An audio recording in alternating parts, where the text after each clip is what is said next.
So let's bring in the rest of the these cables now. So I'm going to come to here and disable that delete blast node. Okay, so that will cycle through all of those now. So it'll take a little bit of time.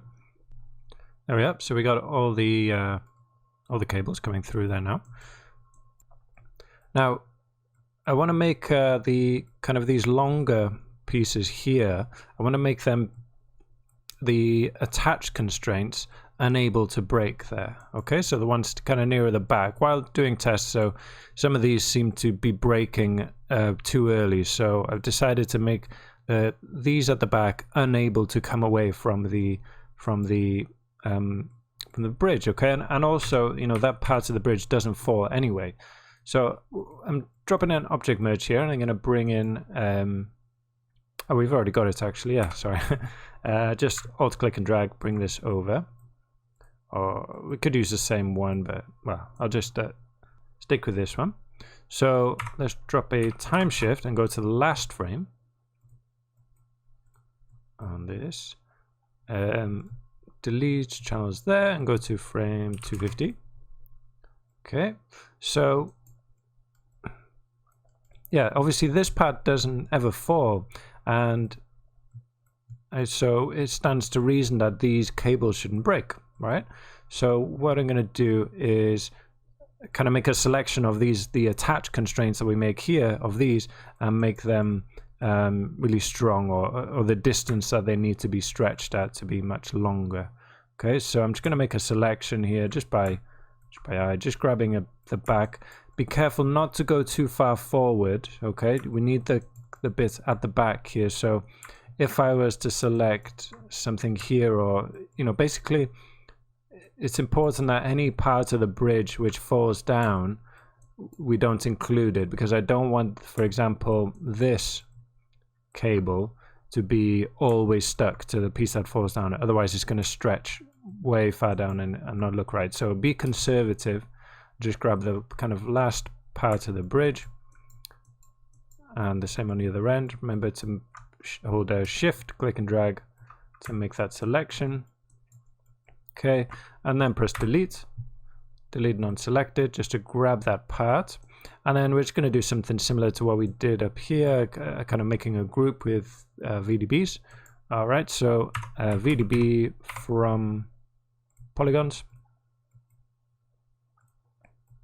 Okay, just leave that as it is. We're just making a group here. We don't really care about the shape.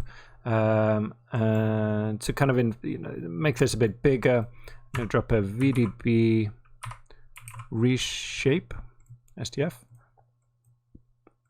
Okay, and just by default that dilates it.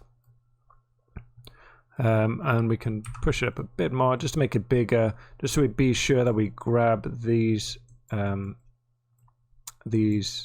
cables. But again, come back here.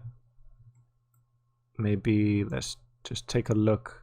If we select both of these, we can visualize both. Let me come back to this one actually. Select both. Okay, so I just want to be sure that I'm not selecting any cables with pieces that are fallen away from them. Okay, so just these ones, that's fine. Good, and then we're going to make a group on the constraints now. So group, this will be a no, we'll have to make a point group to use a volume, right? So connect that in there. Let's try and tidy this up. Alt click to drag that up and maybe bring this down like that. Try and keep it as neat as possible.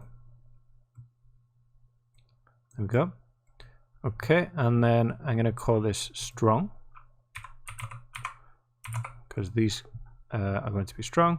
Turn that off, turn this on, and object bounding volume, and then take a look, and we should see the bottom parts selected. Brilliant. And now, since this is constraints, we need to promote that group so it's on the primitive. So group promote, and set this from, so the, where are we, strong, from points to primitives. Okay, so now we've got that. Let's dive inside the Vellum solver.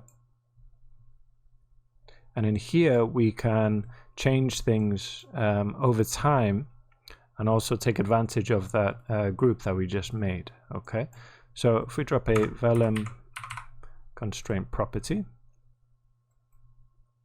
okay, select that. I'm going to set this to manual. You can see it's taking a bit of time. It's loading that first frame every time, but we don't need to see it yet. So I'm going to grab that group. It's not showing us now because I got to set to manual. So I will have to turn it back on, back and forward. So the first one, I'm going to grab the attach group. Okay, so that's all of the constraints connecting down here. And then we're going to animate actually the break threshold. So let me just turn that on there. Okay, and then auto click and drag and do another one. Okay, and set the other one to the strong group, delete that, so only on those strong parts here at the end.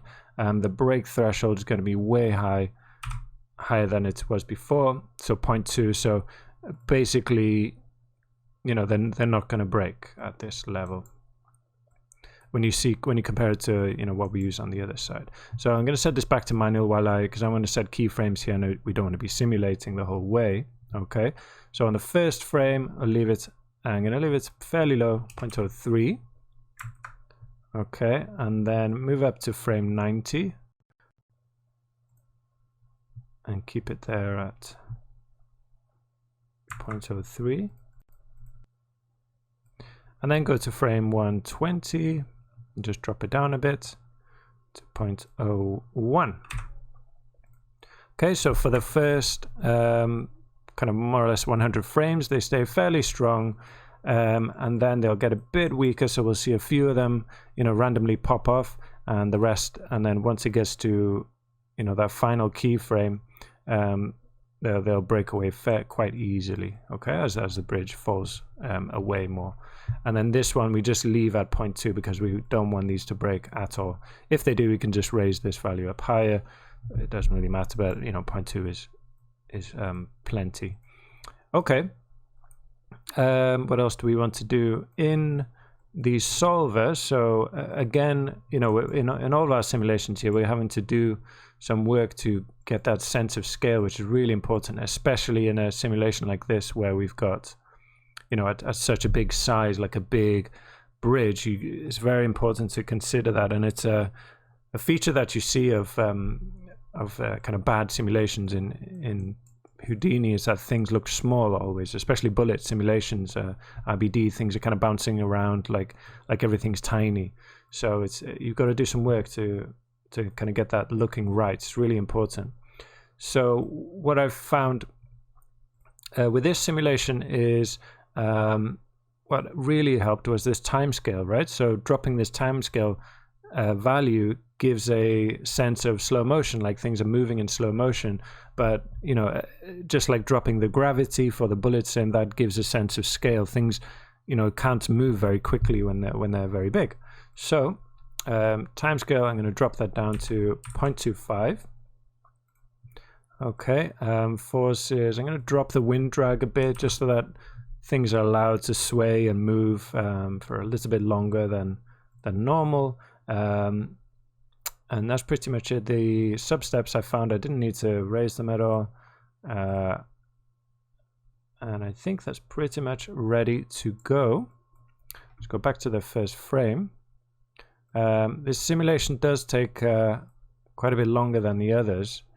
Okay, so maybe let's just go to the first frame.